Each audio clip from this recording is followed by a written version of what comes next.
Pessoal, aqui é o professor Maxwell de História e hoje eu vou dar aula para o 8º ano. E o assunto de hoje é a unificação italiana e da Alemanha. Mas antes da gente falar um pouquinho, nós temos que falar o que aconteceu logo após a Guerra Napoleônica, certo?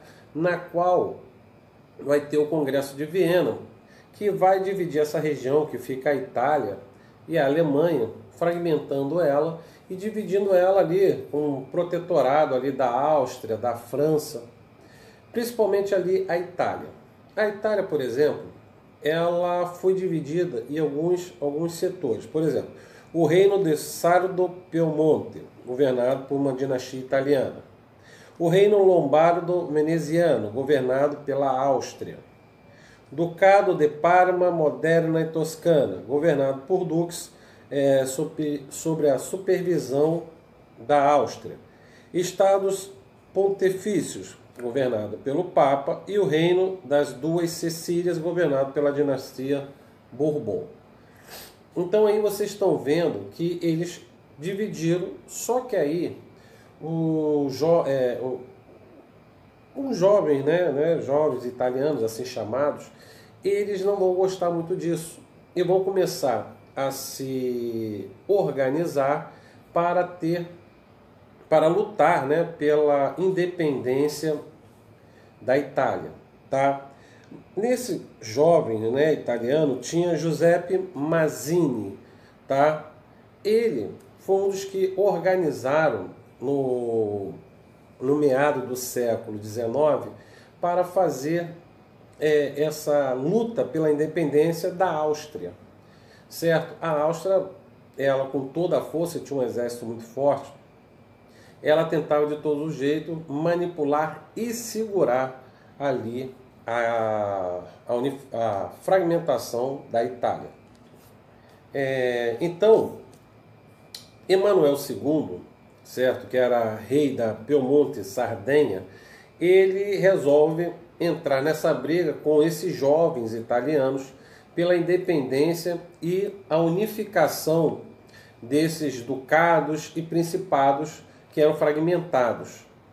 Então, eles vão se organizar e vão encarar o exército austríaco, que realmente naquele momento era um império e era muito poderoso, tá? E aí vem entrando nessa briga aí um camarada chamado Giuseppe Garibaldi.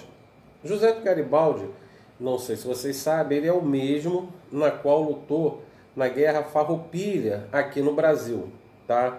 Para vocês terem uma ideia, Giuseppe Garibaldi, ele, quando lutou aqui no Brasil, ele conheceu a Anita,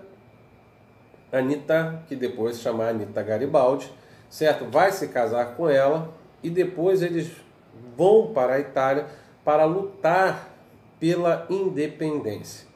Aí, o que vai acontecer? Emanuel II, ele vai ter o apoio da França por essa luta pela unificação italiana ali, o surgimento do país Itália. E Giuseppe Garibaldi, foi lutando. Então ele lutou no norte da Itália, lutou no sul da Itália, tanto é que teve uma ocasião que a França queria até alguns territórios. Emanuel II chegou até a pensar em liberar esse território, mas Giuseppe Garibaldi não concordou e vai lutar para recuperar a região sul da Itália. E nessa luta contra os austríacos, o Emanuel II, junto com Giuseppe Garibaldi, vai conseguir expulsar da região ali da Península Itálica os austríacos e assim conseguindo a independência. Teve momentos que teve também um desentendimento entre a França e a Itália por causa de que a França queria tirar proveito disso, mas não conseguiu, tá? Então assim a Itália se torna independente, isso tudo lá pelos anos de 1860, tá? Na década de 60 do século XIX, e a Itália vai se tornar o país unificado agora, tá? E quem vai ser coroado como rei, reconhecido como o rei da Itália, vai ser Emanuel II, que era rei do Piemonte e Sardenha, tá? Já na unificação alemã, já foi também diferente, porque o que acontece? Tem o rei da Prússia, que se chama Guilherme I, e ele, por exemplo, coloca como primeiro-ministro dele o Otto von Bismarck, que é da Prússia. Sendo que Otto von Bismarck, na sua administração, e sabendo que o reino ali da Alemanha, o reino não, né? Ali ainda vários principados, eles tinham uma coisa em comum, uma história, o idioma, tá? E também eles tinham uma aproximação comercial, que, por exemplo, Otto von Bismarck vai lançar o Zollverein, que é uma liberação comercial, industrial entre esses países. Aí, a França, que era, né, responsável ali na proteção, junto com a Áustria, então Otto von Bismarck declara guerra à Áustria, consegue expulsar os austríacos ali da região, tá? Agora já é Império Austro-Húngaro, expulsa os austro-húngaros ali daquela região, e Otto von Bismarck, vendo uma pressão muito grande da França, que quem era o imperador da França era Napoleão III, que era sobrinho de Napoleão Bonaparte, tá? Então ele se torna imperador e começa a bater de frente com a França. Otto von Bismarck estava provocando a França para ver se entrava em guerra, e vão entrar.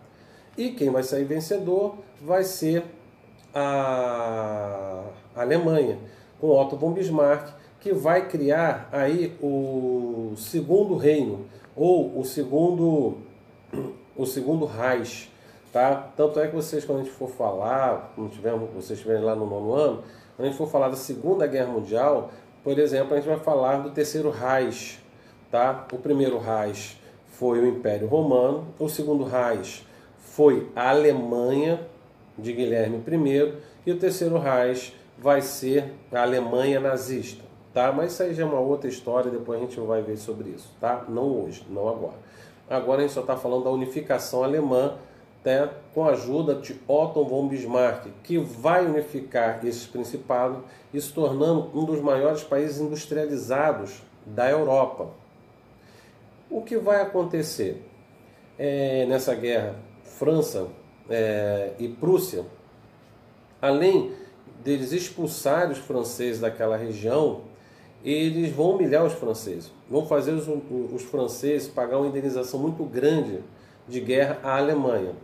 Outra coisa, duas cidades chamadas Salsa e Lorena vão passar para a Alemanha. E para piorar as coisas assim, em relação a esse relacionamento entre França e a Alemanha, o rei Guilherme I vai ser coroado dentro do Palácio de Versalhes, lá na França. E isso vai ser uma humilhação para os franceses, tá? Os franceses ficam com isso engasgado até a Primeira Guerra Mundial, tá? Aí depois isso é também outra história que a gente vai começar lá na frente, quando a Alemanha, na Primeira Guerra Mundial, quando eles entram em atrito com a França, aí a Alemanha vai perder a guerra, aí vai ser o contrário, a França que vai humilhar a Alemanha, tá? Então, aí vocês estão vendo, a Itália se unificando no final do século XIX, a Alemanha também, tá? E são os dois últimos países a se unificarem, tá? A Itália vai ser coroado lá, vai ser Emanuel II, e na Alemanha Guilherme I, sendo que na Alemanha Otto von Bismarck ele vai fazer uma administração como primeiro-ministro tão interessante, tá? Que ele vai acabar às vezes se metendo em conflitos, por exemplo, que vai acontecer na França como se fosse uma guerra civil, quando a gente vai ver a Comuna de Paris, tá? O Otto von Bismarck vai se meter nisso aí também. Então ele foi um chamado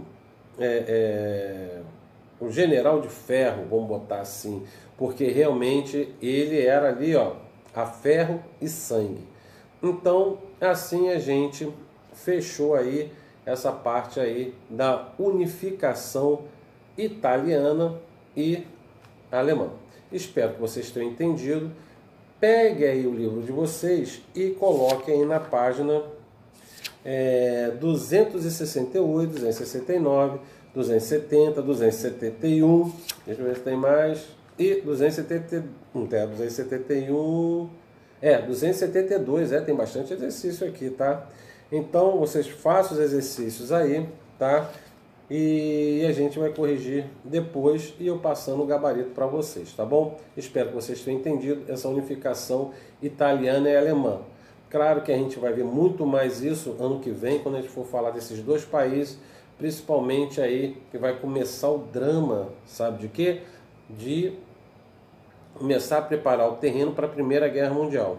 Para vocês terem uma ideia, a Alemanha, como ficou muito forte a nível industrial, quem vai ser o seu principal inimigo vai ser a Inglaterra e a França. E isso faz com que a França e a Inglaterra se unam contra um inimigo comum que vai ser a Alemanha. Isso vai pegar fogo. Então tá, pessoal, um abraço, tchau e até a próxima videoaula.